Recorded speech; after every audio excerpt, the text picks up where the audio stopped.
প্রেসিডেন্টের পাওয়ারের মধ্যে যে ধরনের পাওয়ারকে ইনক্লুড করা হচ্ছে, আপনি দেখবেন প্রাইম মিনিস্টারের একক কর্তৃত্ব এখানে এভাবে থাকবে না। হ্যাঁ, তিনি সিদ্ধান্ত নিতে পারবেন, কিন্তু সিদ্ধান্ত নেওয়ার ক্ষেত্রে তাকে কনসাল্ট করতে হবে। আরো ভোটিং রাইট আছে, এরকম লোক আছে, বিভিন্ন ফোরাম ক্রিয়েট করা হয়েছে। এই ফোরামটা কেন ক্রিয়েট করা হয়েছে? এক নায়ক আচরণ কেন বিল্ড আপ করে?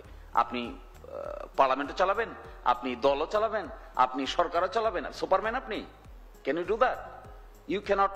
Humanly it is impossible. আপনি কখন দল চালাবেন? 24 ঘন্টা কাজ আপনার। এরপরে কখন পার্লামেন্টের হাউস অফ দ্য লিডার হবেন? অনেক বড় কাজ। আবার এট দ্য সেম টাইম কখন আপনি এক্সিকিউটিভ গভর্নমেন্টের হেড হবেন? This is very important. এগুলো হয়েছিল দেখেই অতীতের এক্সপেরিয়েন্স ভালো না।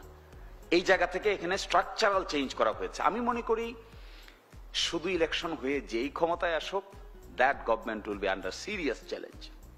যেই আসুক না কেন ক্ষমতায় আগামীতে, যে দলেই আসুক না কেন ক্ষমতায়, যত বড় মেজরিটি নিয়ে আসুক না কেন ক্ষমতায়, they will be under tremendous pressure. বাংলাদেশে 18 কোটি মানুষ, যে ডাইভার্সিটি তৈরি হয়েছে বাংলাদেশকে কেন্দ্র করে, যে সেন্ট্রালাইজড প্রক্রিয়ার মধ্যে আপনি আর বাংলাদেশ শাসন করতে পারবেন না, যেই ক্ষমতায় আসুন না কেন। এখানে বহু স্টেক হোল্ডারের পার্টিসিপেশন ছাড়া বাংলাদেশ কারো পক্ষে সঠিকভাবে শাসন করা সম্ভব নয়। আমি শেষ কথা বলছি,